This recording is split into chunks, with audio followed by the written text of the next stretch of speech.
এই মোহাম্মদ তুকবিকলে মোহাম্মদ তুক ও মোহাম্মদ বিন তুগলক, এই মোহাম্মদ তুকবিকলে মোহাম্মদ তুক ও মোহাম্মদ বিন তুগলক আঙুল তুলে মমতা বন্দ্যোপাধ্যায়কে কথা বলছি। আরে আঙুল তুলে তুমি কাকে কথা বলছো? তুমি যদি চিফ ইলেকশন কমিশনার না হতে নাম, আঙুলটা তোমার কেটে বাদ দিয়ে আসতাম। সর্বপ্রথম এই ভারতবর্ষের সর্বপ্রথম যিনি এসআইআর নিয়ে সবচেয়ে বেশি কথা বলেছেন, প্রতিবাদ করেছেন, তিনি আর কেউ নন, আমাদের মমতা বন্দ্যোপাধ্যায়। এটা তো মানতেই হবে, এটা তো মানতেই হবে যে আজকে মমতা বন্দ্যোপাধ্যায় ভারতবর্ষের পথ দেখিয়েছে। এই মোহাম্মদ তুকবিকলে মোহাম্মদ তুক ও মোহাম্মদ বিন তুগলক আর ওই বিজেপির নরেন্দ্র মোদী অমিত শাহ ডিরেকশনে যিনি এজেন্ট হিসেবে কাজ করছেন, তার বিরুদ্ধে কিভাবে লড়াই করতে হয় ভারতবর্ষের মাটিতে যিনি প্রথম দেখেছেন, তার নাম মমতা বন্দ্যোপাধ্যায়।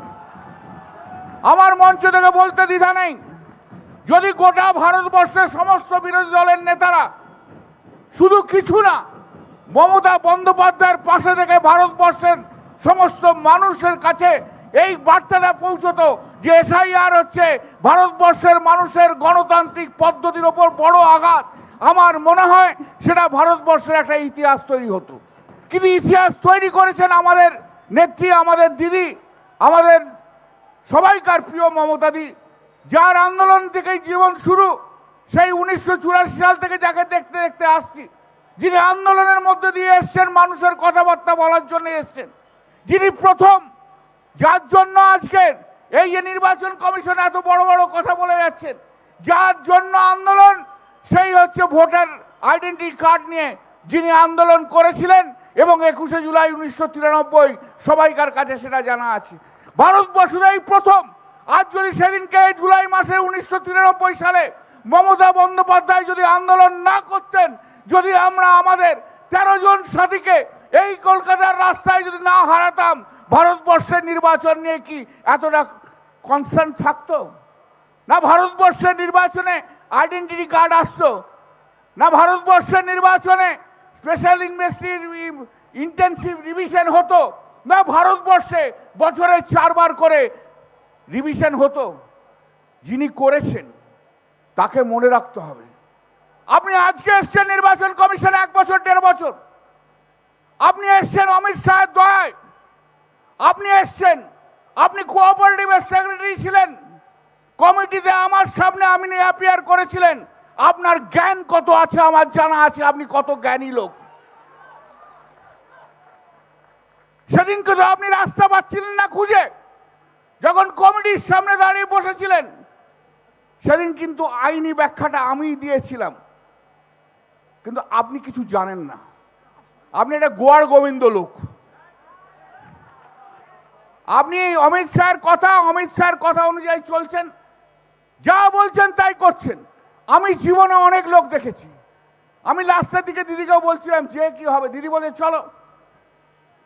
আমি বলি এরকম একটা অ্যারোগেন্ট লোক আমি দেখিনি জীবনে যে সাংবিধানিক পোস্টকে এইভাবে হোল্ড করে থাকে। কিছু কিছু পদ আছে জানবেন, সেই পদগুলো কোনো মানুষ যখন সেখানে বসে না, সেই পদগুলো গৌরবান্বিত হয়, গ্ল্যামারাস হয়। যেমন কিছু কিছু মানুষ আছে, তারা যে যখন ওই পদে বসে না, তখন মানুষগুলো গৌরবান্বিত হয়। সেটাই হচ্ছে আমাদের এই চিফ ইলেকশন কমিশন। আর যখন টিএন সেশন আসার জন্য চিফ ইলেকশন কমিশনার বলে একটা পদ আছে, সেই পদটাই ভারতবর্ষের মানুষ জানতে পেরেছে। আর উনি এসে বসার পরে দেখুন ওনার নামটাই কিন্তু প্রজেক্ট হচ্ছে, চিফ ইলেকশন কমিশনের নাম প্রজেক্ট হচ্ছে। কেন? এই যে গণতন্ত্র, আমাদের ভারতবর্ষের গণতন্ত্র, তার মূল কাঠামোটা কোথায়? মূল কাঠামোটা কি? মূল কাঠামোটা হচ্ছে জনগণ। জনগণ না থাকলে গণতন্ত্র বলে কিছু নেই। এই জনগণের অধিকার কোনখানে? এই জনগণের অধিকারটাই হচ্ছে ভোট দেওয়ার অধিকার, ভোটার হওয়ার অধিকার এবং ভোট দেওয়ার অধিকার। জনগণ কিছু চায় না। জনগণ চায় 5 বছর অন্তত ভোট হবে, আমি আমার ভোটটা দিতে পারবো। জনগণ তো এটাই চায়। জনগণ এটা ঠিক করে কে মুখ্যমন্ত্রী হবে, কে প্রধানমন্ত্রী হবে। তাহলে গণতন্ত্রের মূল কাঠামোয়, মূল ধাঁচে যেটা রয়েছে সেখানে হচ্ছে জনগণ। এই জনগণ হচ্ছে ভোটার। যে জনগণ দিনের পর দিন ভোট দিয়ে আসছে, যে জনগণ নিজে ভোটার হয়েছে, পরপর ভোট দিয়ে আসছে। আমি কত সাল থেকে ভোট দিচ্ছি? আমি ভোট দিচ্ছি 1977-78 সাল থেকে ভোট দিচ্ছি। আজকে যদি আমার নাম বাদ চলে যায় তাহলে আর কি রইল? ভোটের অধিকারটা কোথায় রইল? তাহলে এই ডেমোক্রেসি, এই গণতন্ত্র দাঁড়িয়ে আছে মানুষের জন্য, মানুষের ভোটের জন্য। পুরো গণতন্ত্রটাই দাঁড়িয়ে আছে তাই জন্য।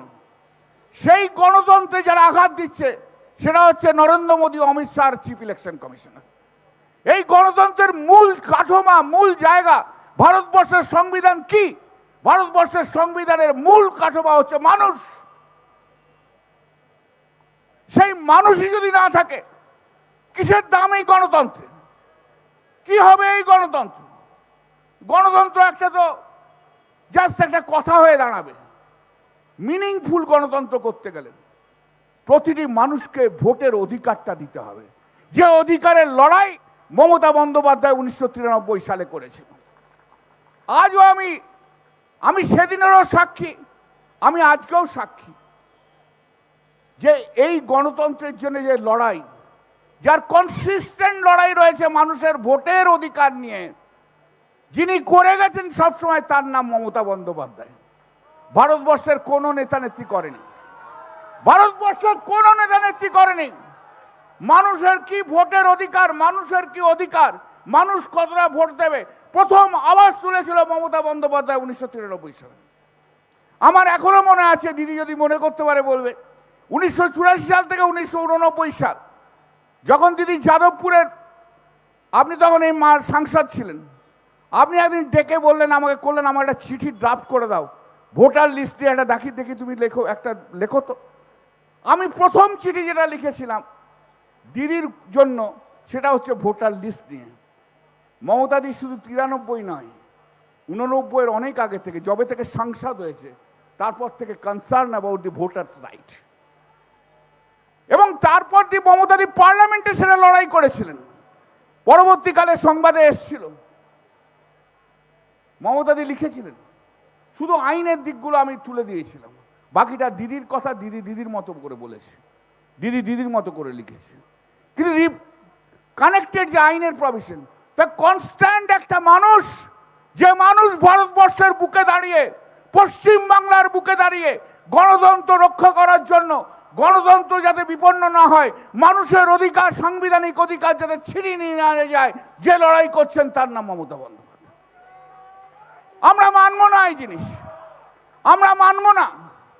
এই যে ড্রাফট ফাইনাল ভোটার লিস্ট বার করেছে, 60 লক্ষ মানুষের নাম বাদ, তার আগে 58 লক্ষ মানুষের নাম বাদ, মৃত বলে ডিক্লেয়ার করে দিচ্ছে, যারা জীবিত তারা মৃত বলে ডিক্লেয়ার করে দিচ্ছে। এ কেন মানবো আমরা? আমরা তো মানতে পারি না। আমরা তো মমতা বন্দ্যোপাধ্যায়ের শিষ্য। মমতা বন্দ্যোপাধ্যায় তো আমাদের রাজনীতিতে তৈরি করেছে, একটা করে রাজনীতিতে তৈরি করেছে। এই যে লক্ষ লক্ষ তৃণমূল কংগ্রেস কর্মীকে রাজনীতিতে নিয়ে এসে রাজনৈতিক সচেতন যদি করে থাকে, তার নাম মমতা বন্দ্যোপাধ্যায়।